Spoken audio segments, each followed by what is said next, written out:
Welcome to another episode of the Safe Schools Rainbow Roundtable.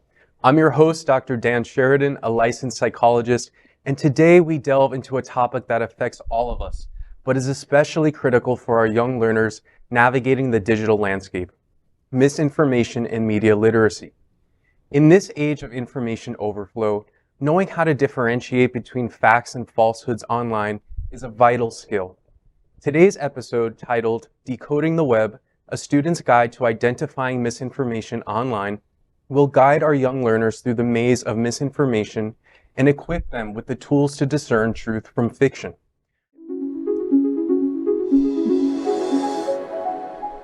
In today's world, we're constantly plugged in, aren't we? Our phones ping with social media notifications, our inboxes fill up with newsletters, and news updates flash across our screens. Now, in this sea of information lies a pressing concern: misinformation. This is not a new phenomenon, but with the advent of the internet and social media, the speed and reach of misinformation have drastically increased. Now, let's imagine a real-life scenario. Picture a student named Alex. Like many teenagers, Alex uses social media to connect with friends, follow interests, and stay updated on current events. One day, Alex comes across a blog post shared by a friend. The post makes some shocking claims about climate change, suggesting that it's a hoax created by certain political groups to control the economy. Alex is concerned. Climate change is a topic they're passionate about, and they've seen the effects in their own community: rising temperatures, extreme weather events, and changes in local wildlife. This post challenges everything they've learned in school and seen firsthand. But as we know, not all that's posted online is true. Unfortunately, the post that Alex read was indeed misinformation, expertly disguised as a well-researched article. This single blog post has the potential to reshape Alex's understanding of climate change to the point of influencing their actions, such as recycling less or disregarding Earth Day activities. And if Alex shares this post, the misinformation continues to spread, potentially influencing more people. As we can see from Alex's experience, misinformation has the power to distort our understanding of the world. It can fuel harmful stereotypes, sow doubt about scientific facts, and even stir up conflict. Now, I'd like to ask our panel of experts, have you ever encountered a situation like Alex's? How did you react? What did you do to confirm the validity of the information you received? I think there's something key in what you mentioned earlier in terms of like confirming the validity of what we're hearing. You mentioned Alex can see with his own eyes climate change happening around him. And I think that's important and powerful because I think sometimes as young people, we're kind of bullied into believing that we're not experts, or we don't have validity in what we're saying, or what adults say to us is the truth and what we believe isn't necessarily the truth. And to that, I would say, like, don't let adults bully you into believing certain things, and like, believe your own eyes, trust your own eyes, trust your instinct, think critically about the world around you, and look at everything. And it's also okay to say, I'm not sure, I'm still researching that before forming an opinion on anything. Yeah. Just because you read something on the internet does not mean you need to have an opinion on it. Truly, truly. But sometimes even like if you don't know something, and again, sometimes it's like the concept of seeing is believing. So you can search up something online, but maybe you can meet someone who's like on the ground that's actually experiencing that, and actually like interact with them and be like, hey, is this actually happening? And how long has this been happening? And what can I do to amplify their voices and also show support, whatever that may be? Because sometimes you have to ask them what are the best like options to help them versus making that assumption of like, oh, maybe I should do this. It's like, no, like if you can ask, and if they tell you you need to do this and XYZ, and that helps you then understand what it is that they're asking for. And when there's a moment where like they need voices to be amplified, and when you need to be quiet and just be there for Yeah. moral support as well. It reminds me of something that we try to teach our students. So we have something called the spectrum of the continuum spectrum of service. And so what you're saying is exactly right? Like, how many times have you seen like these volunteer or these mission trips that are like, we're going to go in and do this to this community because we think that you need that. Right. Instead of actually going into a community, listening and listening hard, talking to everyone, immersing yourself in that culture, and then asking, what can I do to help you? And like, how can I help you? Not, I'm here to do this. Right. Yeah. Go ahead. I was just going to say that, everything that we've been talking about is great, but we live in a time, in an era where we're being told also, don't believe what you're seeing. That, we now, we can go back to 2 days after Donald Trump became president, and Kellyanne Conway began talking about their alternative facts. And you can believe what you want, but we have our own set of facts. And there's, millions of people today who would choose to believe the facts that they feel more comfortable with. And January 6th is a great example of people looking at something and seeing something and then not agreeing upon what we saw. Yeah, I think one of the challenge, if it was only a matter of verifying facts as like something happened or something didn't happen, that's already enough of a challenge. But then it's the interpretation of it too, right? The intent, who's behind it, why was it done? And then that is a matter of worldviews and beliefs, right? Right. So then some people are legitimately, I did some work on like vaccine hesitancy during COVID and things like that. Some people legitimately, without any ill intent, were very afraid for you for getting vaccinated. Yeah, right? Of course. Right. And so that's misinformation from a perspective, but it wasn't done with the intent to deceive, right? And that's where it gets really tricky, right? That we have become so entrenched in worldviews that a different interpretation than ours can be perceived as an intent to deceive, and it's so complicated. Yeah, and I do agree with everyone in the table. And yes, Steve, we are entrenched. There are people out there that want to believe their version of the universe, their version of what's happening, and they have all they've clumped together into this mass of falsity. But recently I had this experience with a family member that, I don't know if anyone of you have heard of this movie, The Sound of Freedom.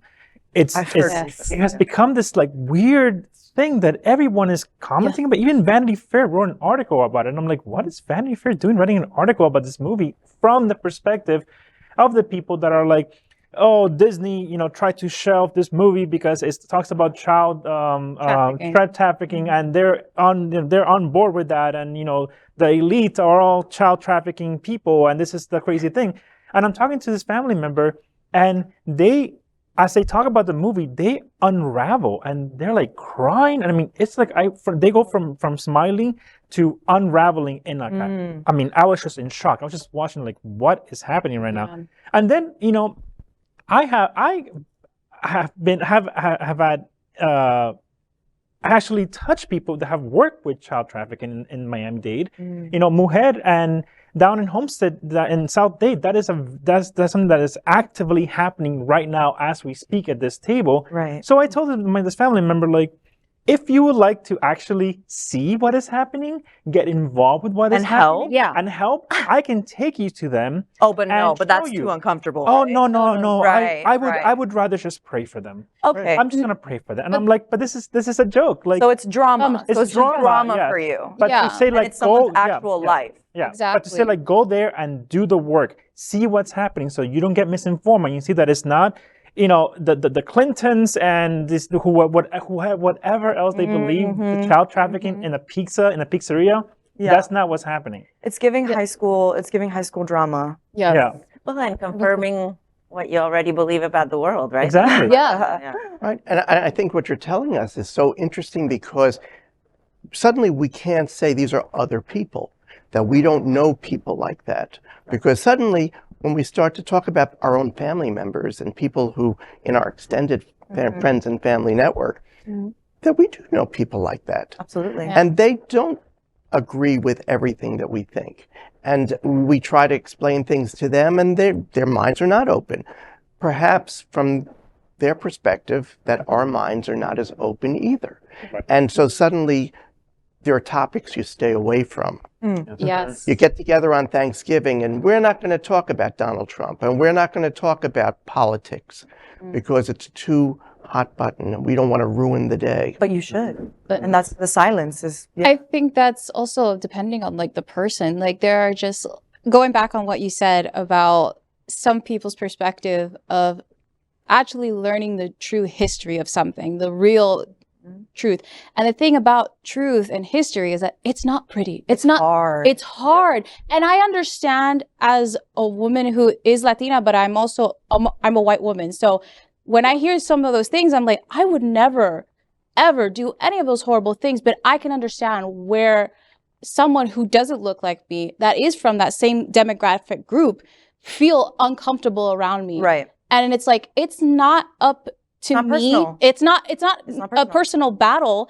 And I think that's something that people who are closed-minded for us don't seem to understand. And it's almost like, it's so hard to kind of like talk about because like you see that they kind of understand what you're saying. Like there's something that is clicking, but it's also they're hesitating because in clicking with that information, that means they have to acknowledge their own beliefs. Yes.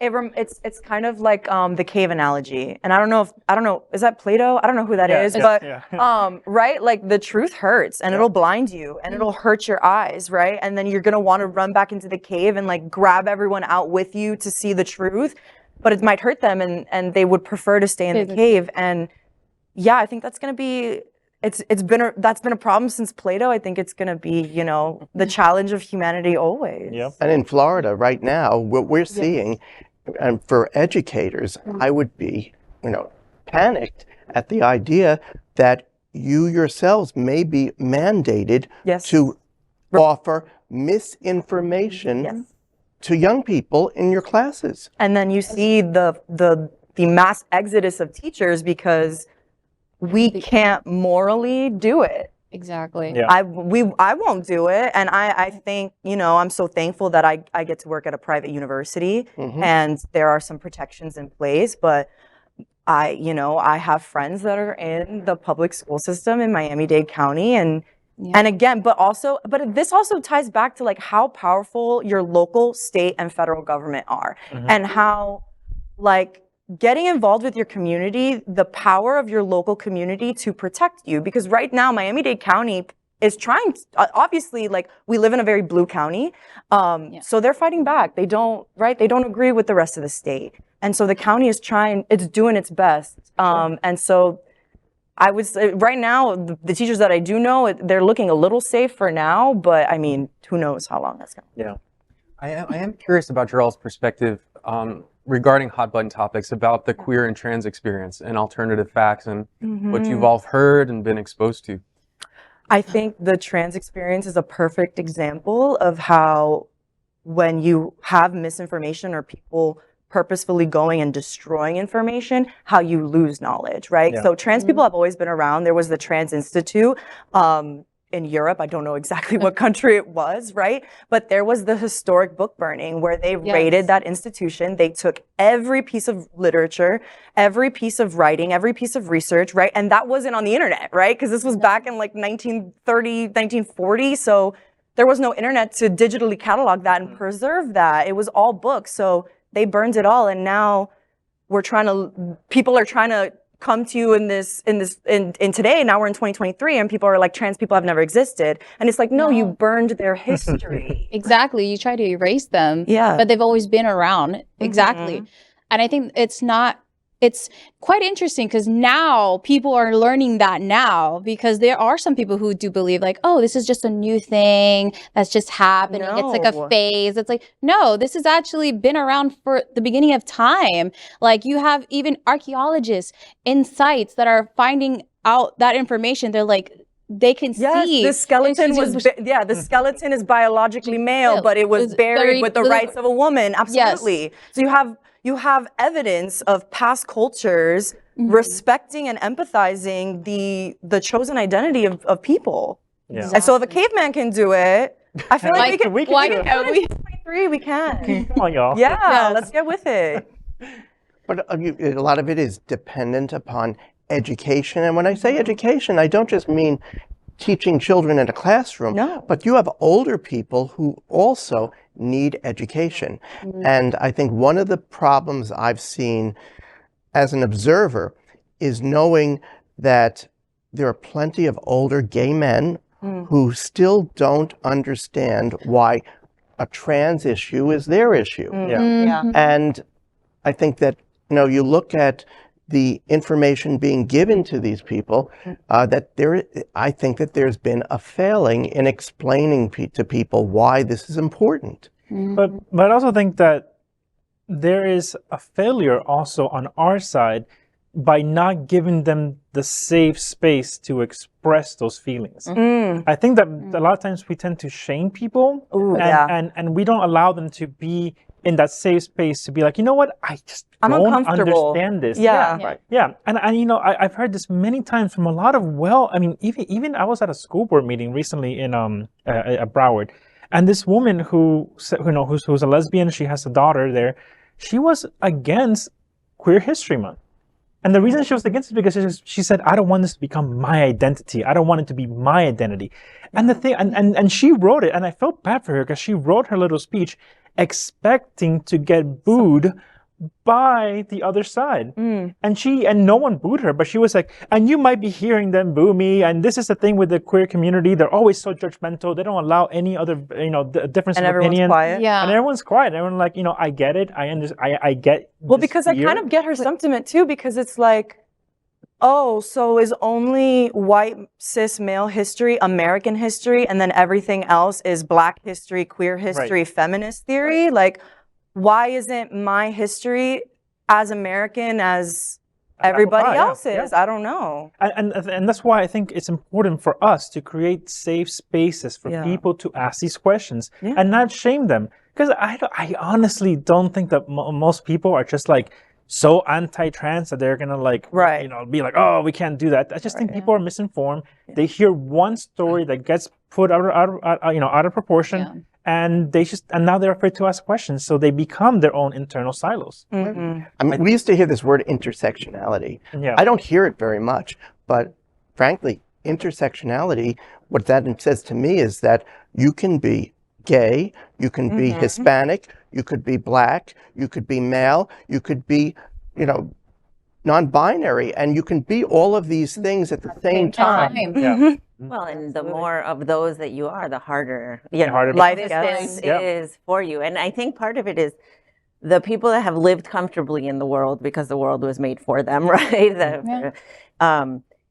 Even maybe with, they're not even aware of these groups and that people in these groups are struggling, right? I mean, I've had conversations. I'm pretty proud of my dad and his open mind, but I had conversations with him. He's like, "Oh my gosh, nowadays it's harder to be Black than to be a woman." He's saying that, and I'm like, "Imagine a Black woman." He's like, I never even thought of the horror, right? Of that. And I was telling him about a transgender person that was my friend. He's like, wow, imagine how many people in my day felt that way and couldn't do anything, right? So it's just like no clue because they had never come in front of their face. And I would just like to say really quickly, like, our job as educators is not to tell people you need to believe this, you need to do this. I feel like our job as educators is we're just here to show empathy and show what respect and living in a world where everyone gets respect and empathy could look like. Yeah, exactly. Yeah.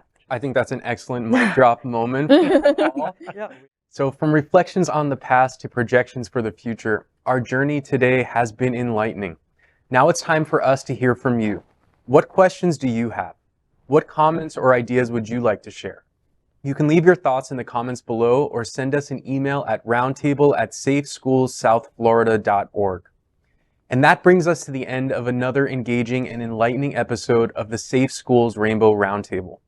We hope that today's discussion has given you new insights, sparked your curiosity, and empowered you with the tools to make a positive change in your classrooms and communities. Remember, the journey of learning and growth doesn't stop here. We encourage you to delve deeper into these topics, to ask questions, to start conversations, and to become active participants in building a more inclusive and educated society.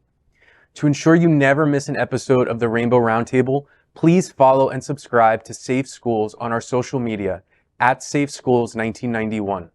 We'll continue to bring you insightful discussions, expert perspectives, and practical resources to navigate the diverse challenges and opportunities in our educational landscape. A big thank you to our partners at Happening Out Television Network for their unwavering support and commitment to this endeavor. We appreciate their dedication to fostering inclusive conversations and their drive to amplify the voices that need to be heard.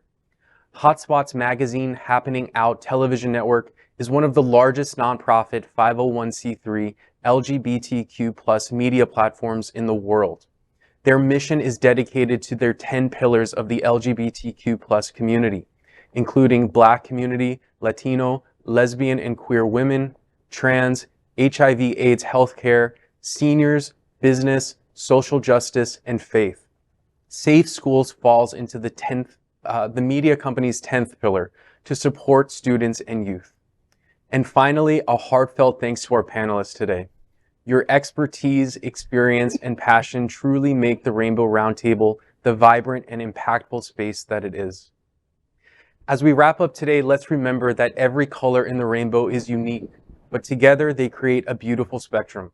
The same goes for our diverse experiences and perspectives. It's in our unity and diversity that makes us stronger, that builds bridges of understanding, and lights the way towards a brighter future. So, keep shining, keep questioning, and most importantly, keep adding your unique color to our shared rainbow. Remember, a world full of color is a world full of possibilities. With what's happening in our schools, to our teachers, school boards, and especially our students, we hope you will support our nonprofit mission, stand up and educate our community. We ask you to support Safe Schools' mission in sharing, voicing support, volunteering, and financial support to propel our mission. That is why we invite you to tune in next month for another round of enriching conversation. Until then, stay curious, stay informed, and stay safe. Remember, in diversity, there's understanding. In understanding, there's unity. And in unity, there's hope. I'll see you next time.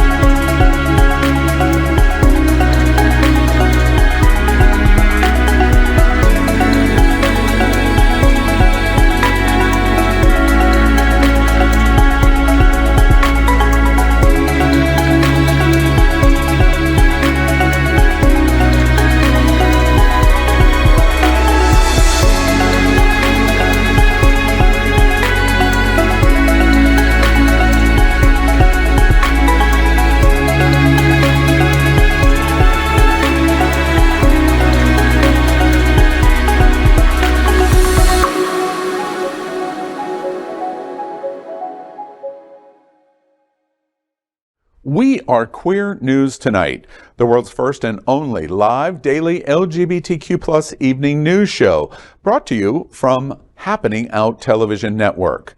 We operate in the same model of PBS and NPR, but for the LGBTQ+ community. We educate, inform, and entertain by supporting the 10 pillars of our LGBTQ+ community, with more than 100,000 a week watching us on Roku, Apple Television, and other channels.